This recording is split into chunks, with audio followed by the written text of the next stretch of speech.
Voilà. Bonjour à tous et merci d'être avec moi aujourd'hui.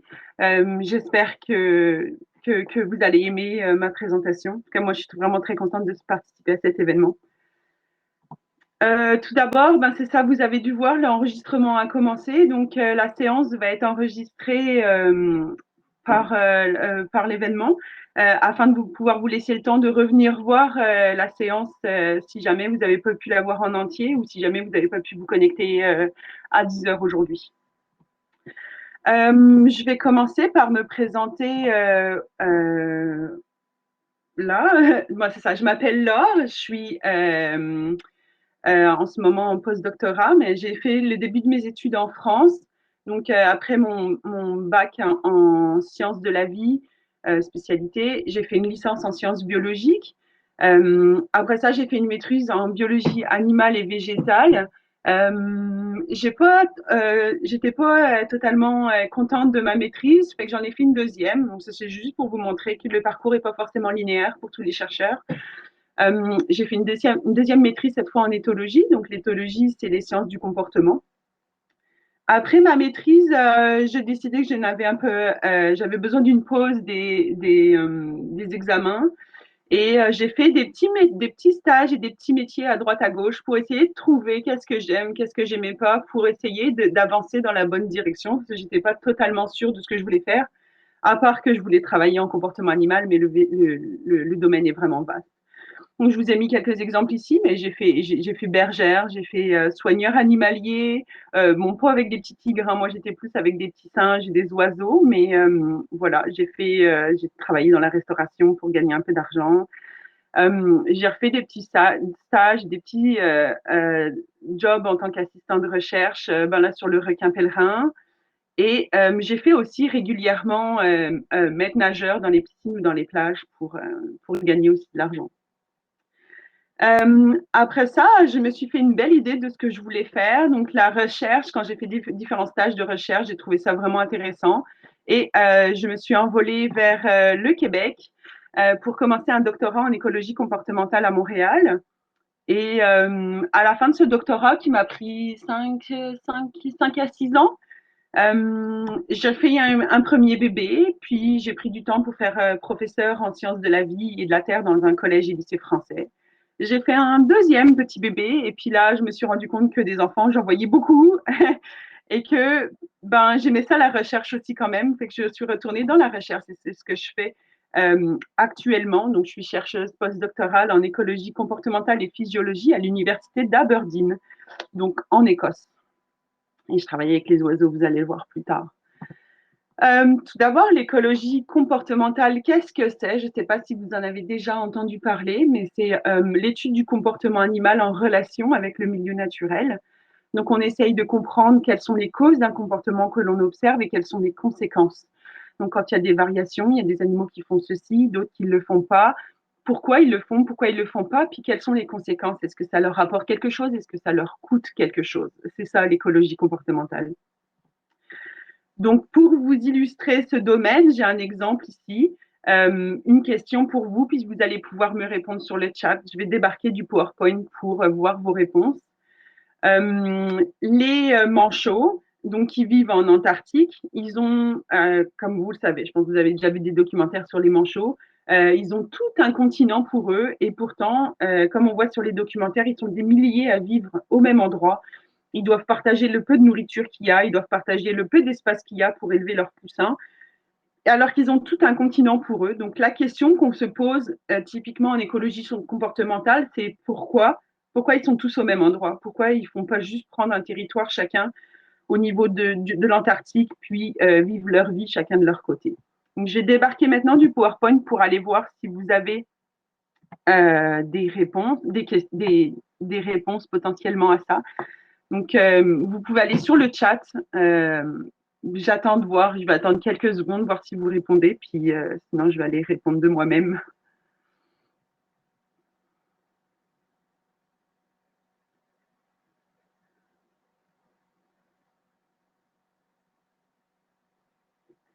Il n'y a pas l'air d'avoir de réponse.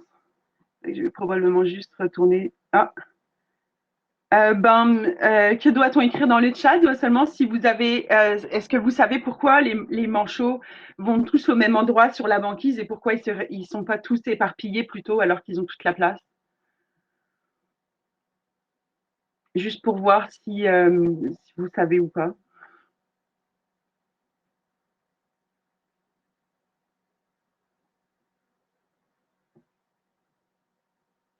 Oui, ben oui, effectivement. Alors attends, je vais retourner sur le PowerPoint. Euh, euh,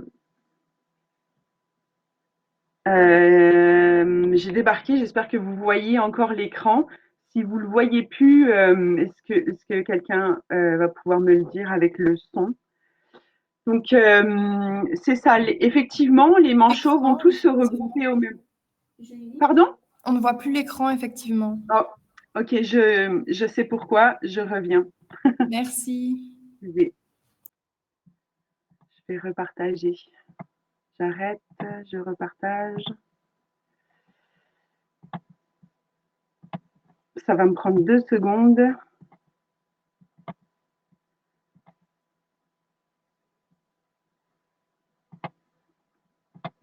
Est-ce que c'est revenu?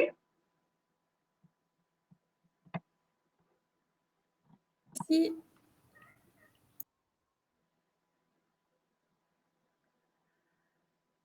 Est-ce que c'est revenu l'écran? on peut vous voir. Merci. C'est Voilà. bon? Oui, oui, oui. Ok, c'est bon. Donc, Merci. je vais éviter de débarquer les prochaines fois. Tant pis, on parlera à la fin du chat pour éviter de refaire ça. Mais c'est ça. Donc, effectivement, les manchots, ils vivent en Antarctique, donc il peut faire très froid, il peut y avoir des tempêtes. Et ils vont former tous ensemble une structure qui s'appelle les tortues, comme vous voyez sur l'image. Donc, ils s'agglutinent les uns sur les autres. Et au centre de cette structure, il va faire chaud. À l'extérieur, les pingouins vont couper le vent et le froid pour les manchots, excusez-moi, qui sont à l'intérieur. On ne voit pas sur l'image, mais cette structure, elle est mouvante, elle bouge. C'est pas toujours les manchots à l'extérieur qui pognent le froid, parce que sinon, eux, ils vont avoir vraiment très froid. Donc, les manchots qui sont à l'extérieur vont doucement rentrer vers l'intérieur pour aller se réchauffer, et ceux qui étaient à l'intérieur vont doucement aller vers l'extérieur pour aller protéger du froid.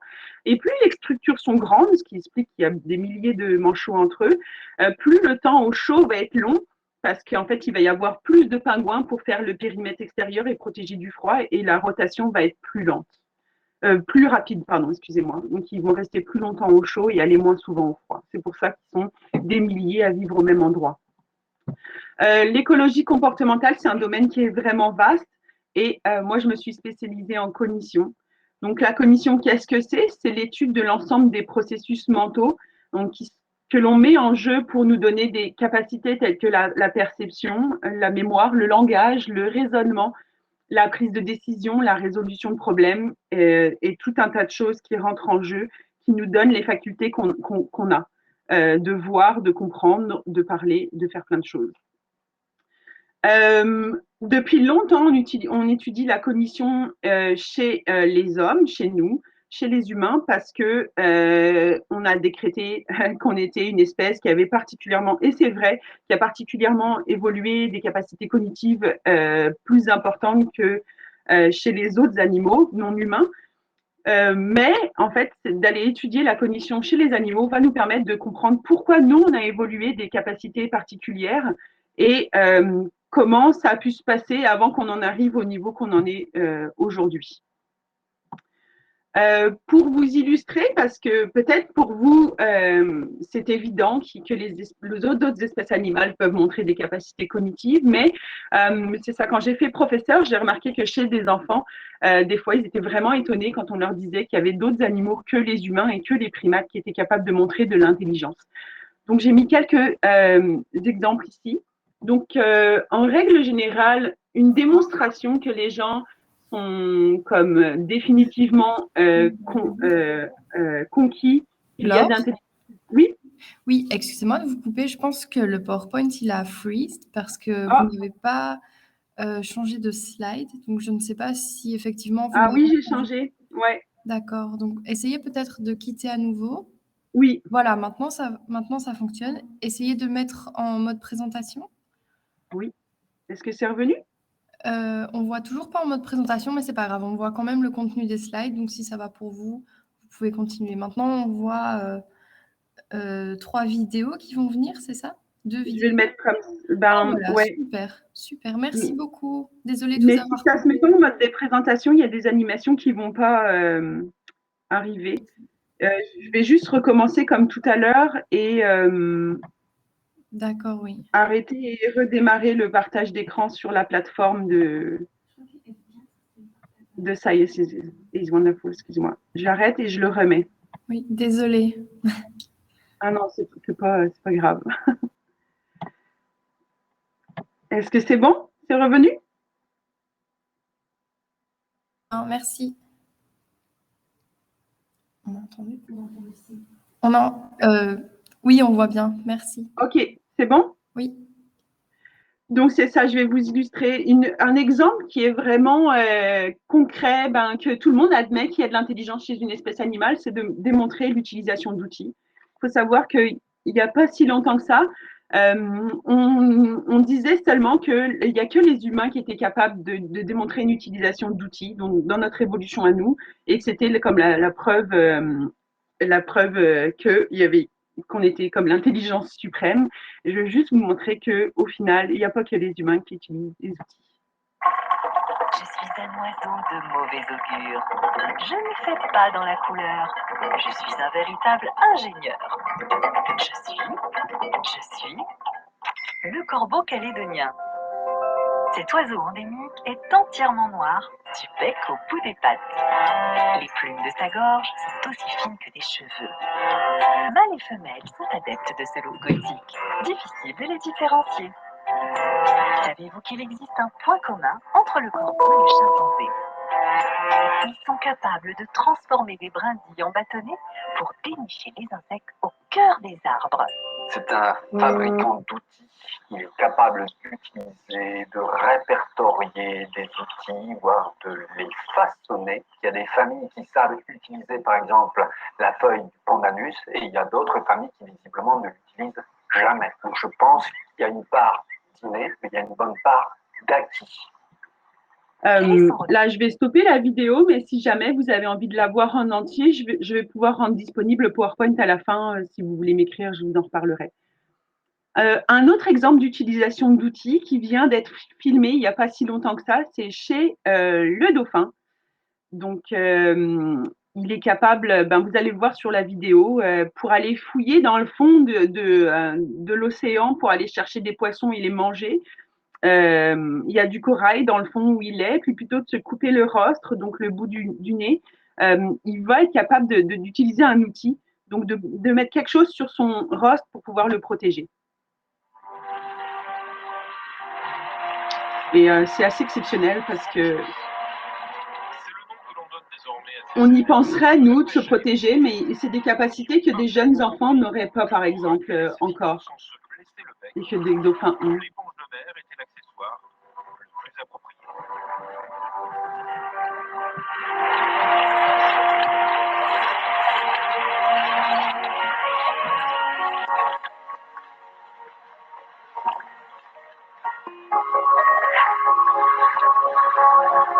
C'est la première fois que nous réussissons à filmer les Spongers. Donc voilà, là, vous voyez qu'il est en train de fouiller et de déplacer quelque chose dans le fond pour attraper un poisson. Voilà, et là, il l'a attrapé. Et miam, le poisson. Et enfin, un dernier exemple. Alors, peut-être vous en avez entendu parler, peut-être pas encore, mais il est vraiment, vraiment intéressant. Donc, on a l'habitude de voir des démonstrations d'intelligence chez les animaux qui possèdent des cerveaux. Mais dernièrement, on a aussi mis en évidence que des capacités d'apprentissage et de résolution de problèmes, des cellules ont aussi ces capacités. Donc, je ne la mets pas en entier la vidéo, je vous mets juste le début, mais encore une fois, vous pourrez la voir en entier ou la trouver même sur Internet. Bonjour, moi c'est le blob. Enfin, mon vrai nom, c'est Physarum polycéphalum. Je vis principalement dans les sous-bois à l'abri de la lumière.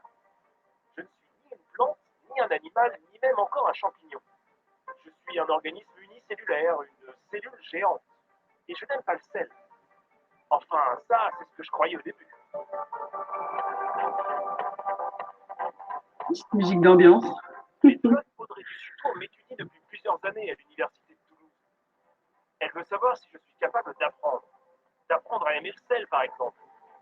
Elle a dû monter une expérience astucieuse pour le découvrir. J'ai été placé face à ma nourriture préférée, mais elle a mis un petit pont de sel entre nous. Pouah! Le premier jour, j'ai mis 10 heures pour parcourir seulement 1 centimètre sur ce pont salé. Mais au fil des jours, ça me dérangeait de moins en moins, et au bout de 5 jours, je suis parvenu à traverser le pont de sel aussi rapidement qu'un pont non salé. J'ai donc réussi à apprendre à supporter le sel, et ça a clairement surpris les scientifiques. Car en plus, je ne possède pas de cerveau. Cette expérience a été faite sur 4000 blocs. Donc là, c'est pareil, j'arrête la vidéo, mais si vous voulez la voir en entier, elle est en entier sur le PowerPoint, je pourrais vous la partager. Mais il faut savoir que c'est ça chez ce blog. Donc là, je vous ai juste mis un extrait au début pour montrer qu'il est capable d'apprendre. Mais la dame que vous voyez, la scientifique, a fait tout un tas d'expériences là-dessus, puis a été capable de montrer qu'il est capable d'apprendre, il est capable de partager ses informations avec d'autres blogs qu'il va rencontrer. Il est capable de résoudre des problèmes, il va résoudre des labyrinthes, en fait, et pour réussir à repartir le plus vite possible du labyrinthe au fur et à mesure. Il va aussi, un exemple qui est vraiment remarquable et qui est vraiment intéressante, c'est si elle mettait il mange de l'avoine en laboratoire, cet animal-là, puis animal entre guillemets.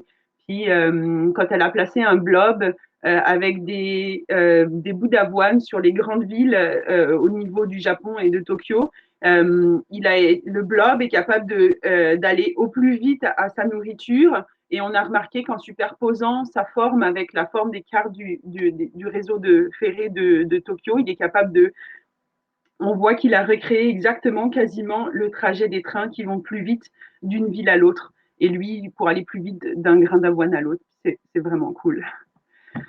Donc, la question qu'on se pose dans le domaine, c'est comment mesurer l'intelligence chez les animaux. Donc, nous, on a l'habitude de mesurer notre intelligence par le QI, par exemple, ou par les examens tout le long de notre parcours académique. Mais chez les animaux, comment on fait? Parce qu'on ne peut pas leur demander qu'est-ce qu'ils pensent, on ne peut pas leur demander d'écrire un raisonnement. Donc, comment on fait pour mesurer cette intelligence chez eux? Une des premières manières de faire, ça va être de comparer la taille du cerveau. Donc, notre cerveau, c'est lui qui contient nos neurones, et tous nos neurones sont à la base de nos capacités cognitives. Et plus il y a de neurones, plus il y a de connexions. Donc, plus un cerveau est gros, plus a priori on devrait avoir différentes capacités de plus en plus évoluées. Donc, sur le graphe à côté ici, vous voyez, on est capable de classer donc la taille d'un cerveau relativement à la taille de son corps, parce qu'évidemment, si on est un éléphant, on va avoir un cerveau plus gros qu'une petite souris. Mais si on reclasse la taille du cerveau par rapport à la taille du corps, on va être capable de montrer la vraie taille relative du cerveau. Donc, en dessous de la ligne verte ici, on a des cerveaux qui sont plus petits en moyenne par rapport à la taille du corps, et au-dessus de la ligne verte ici, on a des cerveaux qui sont plus gros par rapport à la taille du corps. Donc, on retrouve au-dessus, évidemment, l'humain, nous. On va retrouver à côté ici les dauphins, les éléphants. On sait que c'est intelligent. On va retrouver les baleines. Je sais, c'est ça, il y a de plus en plus d'études qui sont faites sur elles qui montrent des capacités de mémoire qui sont impressionnantes. Les corvidés, comme on va voir par la suite. Et en dessous, on peut voir pour des cerveaux plus petits, donc on a heureusement disparu des dinosaures. Donc, vous voyez, ils étaient très, très gros, mais ils n'avaient pas un très, très gros cerveau. Et on est capable comme ça de classer des espèces et en fonction de leur intelligence. Donc, une question que j'avais pour vous ici, c'est si, en fonction de vos connaissances à vous, vous étiez capable de classer des oiseaux ici, par exemple. Je me demandais comment vous les classeriez. Je vous laisse vous poser la question quelques secondes. Je ne vais pas aller voir le chat, sinon on va devoir débarquer puis ça va faire des problèmes, mais je vais vous répondre dans quelques secondes. Comment on classerait ces espèces d'oiseaux selon leur intelligence? D'après vous, lesquels sont pas vite, puis lesquels sont les plus vite sur la flèche? Je vous laisse quelques secondes.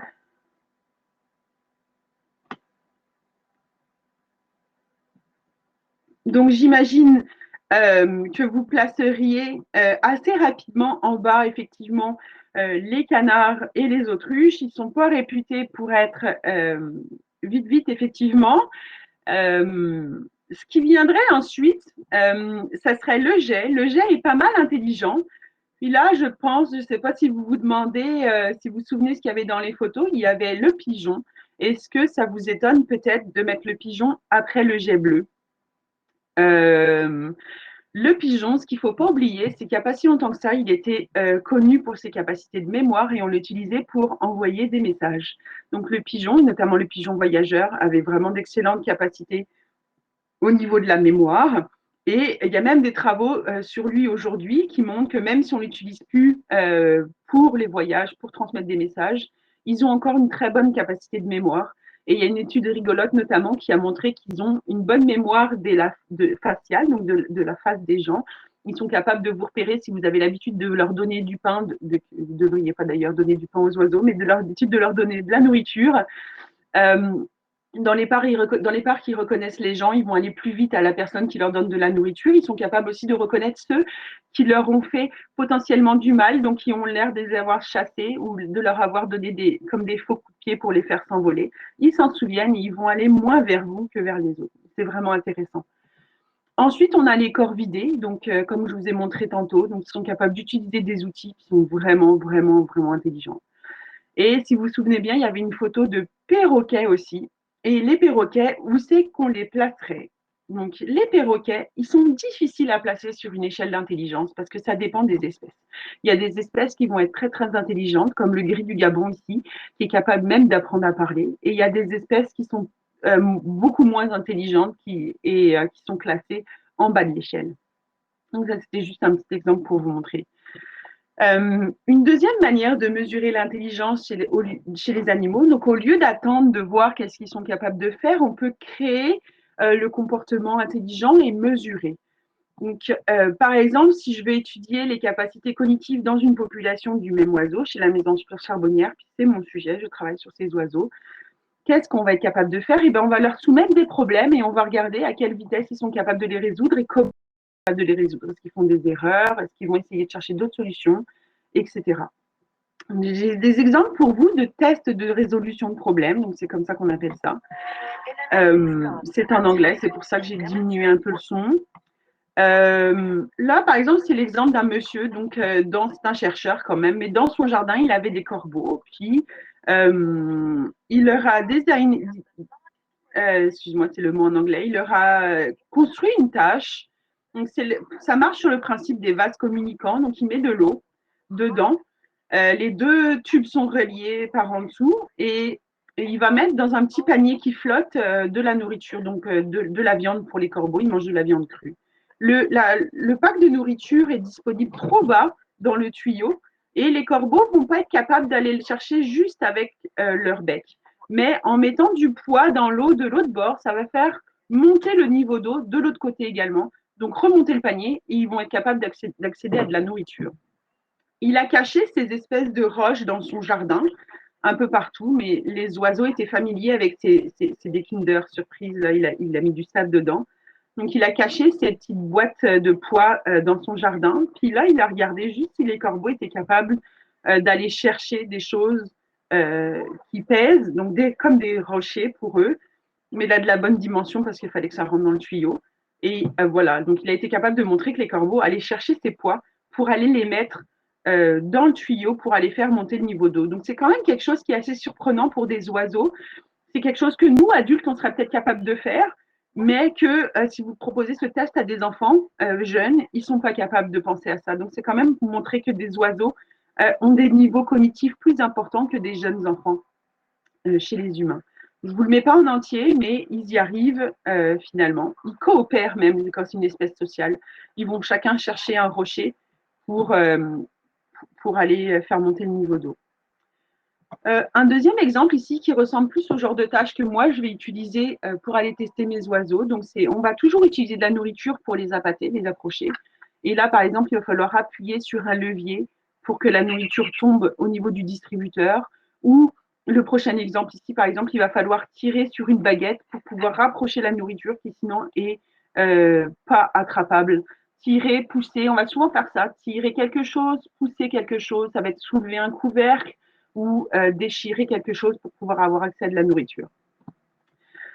Donc, si je devais décrire une journée typique comme chercheuse en comportement animal dans ce que je fais, ben, ça va se diviser en 2 phases. Il va y avoir les phases où on est en expérimentation.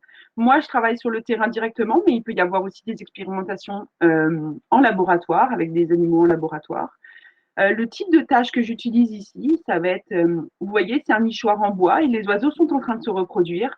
Et je vais bloquer leur porte pour une petite heure et l'oiseau doit apprendre quelle couleur il va falloir appuyer pour que la porte s'ouvre et qu'ils puissent avoir accès à leur poussin. Et là, je suis capable de voir, de noter leur capacité d'apprentissage, donc à quel point ils font des erreurs et au fur et à mesure qu'ils reviennent puis qu'ils rouvrent, les niveaux d'erreur diminuent. On montre qu'ils ont appris. Donc, je vais filmer ces tests. Une fois qu'ils ont résolu ou pas ces tests, je vais aller capturer les adultes pour leur mettre des bagues. Ici, on voit une petite bague métallique entre mes doigts ici, pour pouvoir les reconnaître après. Et j'ai fait apparaître l'animation trop tôt. Les remesurer plus tard si je les revois et je vais mesurer aussi leurs poussins ici. Donc, on bague les petits poussins pour les retrouver plus tard quand ils sont grands et on va prendre leur poids. Une question à laquelle je m'intéresse en ce moment, notamment, c'est est-ce que les individus qui sont capables de mieux apprendre et de mieux résoudre des problèmes dans leur environnement devraient être capables de mieux trouver de la nourriture et du coup, peut-être d'être en meilleure santé et de nourrir mieux leurs poussins. Donc, c'est ce que je suis en train de mesurer en ce moment et de regarder ces résultats. Bien sûr, moi, je travaille sur le terrain. Alors, il fait beau, il fait pas beau, il fait froid, il fait pas froid. En tout cas, on y va. La deuxième journée typique comme chercheuse, c'est une fois qu'on a récolté ces données, eh ben, on doit retourner en laboratoire et on passe beaucoup de temps derrière un ordinateur. Donc, on doit traiter nos données, on doit rédiger des rapports, on doit publier des articles pour montrer qu'est-ce qu'on a trouvé. On doit chercher des financements pour pouvoir retourner sur le terrain. On doit mettre au point des nouvelles expériences pour répondre à des nouvelles questions, etc. Donc, je dirais que proportionnellement, il y a plus de temps derrière un ordinateur qu'en expérimentation, mais on a quand même suffisamment d'expérimentation aussi. Donc, ce que je voulais vous proposer à faire, comme moi, je ne peux pas vous faire un test, une opération, une expérience en direct parce que mon domaine, c'est sur les oiseaux. Et pour pouvoir observer ça, il aurait fallu que j'ai des oiseaux comme chez moi, puis j'en ai pas. Mais je vous propose, en fait, comme l'exemple que vous avez ici, de construire un test de résolution de problème que vous pourriez fixer sur votre balcon, dans votre jardin, à côté de votre fenêtre, ou même suspendre à votre fenêtre pour pouvoir observer les oiseaux répondre à cette tâche. Donc, c'est ce genre de tâche ici qu'ils ont fait en Angleterre, si je me souviens bien, à Oxford. Donc, c'est comme un petit tube ici en plastique qui est percé de plusieurs trous. En haut, on a mis de la nourriture. Et l'oiseau, ici, c'est une mésange bleue. Elle va devoir enlever un à un les petits cure-dents, les petites plateformes qui retiennent la nourriture pour la faire tomber jusqu'en bas. Vous pourriez très bien commencer par placer qu'un seul cure-dent pour qu'il n'y ait qu'un seul niveau de difficulté pour la mésange. Et ensuite de ça, en fur et à mesure qu'ils reviennent puis qu'ils ont compris, augmenter la difficulté et rajouter des cure-dents au fur et à mesure. Donc là, vous voyez, celle-ci, elle a bien compris comment ça marche. Elle va enlever un par un les cure-dents pour faire tomber la nourriture tout en bas. Donc, je vais vous laisser juste voir jusqu'au final parce qu'elle y arrive, puis elle est vraiment contente. Youhou! C'est ça. Donc ici, je vous ai mis un schéma. Vous pourriez très bien prendre une feuille de plastique qu'on enroule pour faire un tube de la bonne grosseur ou directement des tubes qui existent en plastique. Et en tout cas, je vous propose que si vous voulez faire ce projet avec votre classe ou chez vous, c'est un projet qui n'implique pas d'attraper des oiseaux, évidemment, car il faudrait des autorisations pour ça, mais il n'y a pas besoin. C'est comme si on les nourrissait. On a tous le droit de nourrir des oiseaux. Et si vous avez des questions pour pouvoir le construire, vous pouvez revenir me voir pour me contacter. C'est ça, il y a mon adresse email ou je suis sur Twitter ou peu importe. Vous pouvez me contacter et je pourrais vous aider à mettre ce projet en place. Ou si vous y arrivez tout seul, vous pourriez me tenir au courant des résultats. Je vous remercie beaucoup de m'avoir écouté. C'est la première fois pour moi avec Science is Wonderful. Donc, si vous voyez des choses à améliorer, n'hésitez pas à me le dire aussi. Si vous auriez voulu voir plus d'autres choses, d'autres matériels, vous pouvez me le dire aussi pour que la prochaine fois soit encore meilleure. Et puis, merci beaucoup. Je vais revenir maintenant sur le chat si vous avez des questions. Et arrêter le partage d'écran que je puisse vous voir. Voilà. Quelle nourriture recommander pour mettre dans la petite boîte? Ben, ça dépend où vous êtes. Des oiseaux que vous voyez en général dans vos jardins, mais en hiver, en ce moment, si c'est des petits passereaux en général, les petites graines, genre graines de tournesol, ça marche plutôt bien. Si d'une manière ou d'une autre, vous avez accès à un magasin de nourriture pour les animaux, si vous pouvez y acheter des petits verres de farine, c'est ce qu'elles vont préférer, c'est sûr. Mais ça bouge aussi, fait que dans votre petite boîte, si vous voulez pas que ça grimpe et que ça s'en aille, peut-être juste des graines. Aussi, j'ai oublié de le dire, mais quand vous allez faire ça, mettez, avant de faire la tâche comme en soi et la nourriture à l'intérieur, mettez des graines autour pour attirer les oiseaux, puis qu'elles viennent voir que là, il y a de la nourriture, puis qu'il va falloir résoudre quelque chose pour, euh, pour ça. Mais voilà, là, si vous... de rien. Et je suis disponible vraiment pour d'autres questions. Donc, la faune est-elle plus intelligente que les animaux domestiques? C'est une très bonne question, vraiment une bonne question. Ça dépend en fait. C'est vrai qu'en général, les animaux domestiques ont été domestiqués pour des raisons. Par exemple, si on prend les vaches, elles ont été sélectionnées pour être de plus en plus laitières ou pour être pour la viande. Et en général, c'est des sélections qui ont été faites peut-être au détriment de leur taille de cerveau, mais ça dépend vraiment de quelles espèces domestiques on parle. Donc, chez les vaches, ben, il y a des travaux qui sont en cours et qui montrent qu'elles ont quand même des bonnes capacités de mémoire également. Par exemple, chez les chiens ou les chats domestiques, les chiens, par exemple, si vous allez dans certaines races, ben, ils vont avoir été sélectionnés ben, peut-être juste pour leur pelage, ce qui va donner qu'elles n'ont pas forcément de capacité. Ils ont des capacités cognitives, bien sûr, des chiens, c'est intelligent, mais peut-être certaines races vont être plus intelligentes, notamment, je pense aux chiens qui ont été sélectionnés des fois, par exemple, mettons les lévriers pour la vitesse, ben, ils ont été sélectionnés pour une shape que des fois le cerveau n'est pas forcément associé. Donc peut-être qu'ils vont être moins vite que d'autres espèces, mettons les espèces qui sont sélectionnées comme les chiens pour les secours, les bergers allemands, ou je ne suis pas très très bonne en race de chiens, mais il y a certains chiens qui sont sélectionnés pour aller faire des recherches. Et eux, par exemple, sont réputés pour être vraiment apprendre très très vite et être plus intelligents. Mais ça dépend encore une fois des espèces. Chez les poules, par exemple, il y a des travaux qui ont été faits, les poules pondeuses versus les poules qu'on va manger. Puis il y a des différences qu'on peut trouver en fonction des sélections qui sont faites. C'était une bonne question.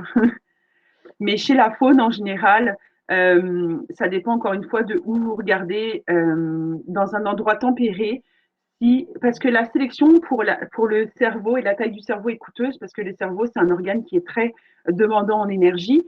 Donc, si on va dans des endroits où il va faire très, très froid à un moment donné, il y a des animaux qui vont avoir développé des spécialisations pour pouvoir survivre, bah, peut-être que cette spécialisation va être au détriment de leur taille de cerveau. Je pense notamment aux animaux, aux oiseaux migrateurs.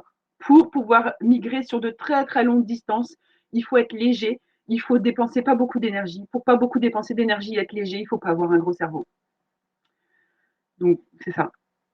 Ça dépend vraiment de beaucoup de choses à prendre en question, mais c'est une bonne question. J'en vois pas d'autres pour l'instant, mais si vous en avez d'autres qui vous viennent en regardant cette présentation plus tard, vous pouvez encore me les poser, pas via le chat parce que je vais plus être connectée, mais par mon adresse email ou autrement. Ça me fera plaisir de vous répondre. Et je pense que s'il n'y a pas d'autres questions, je vais quitter.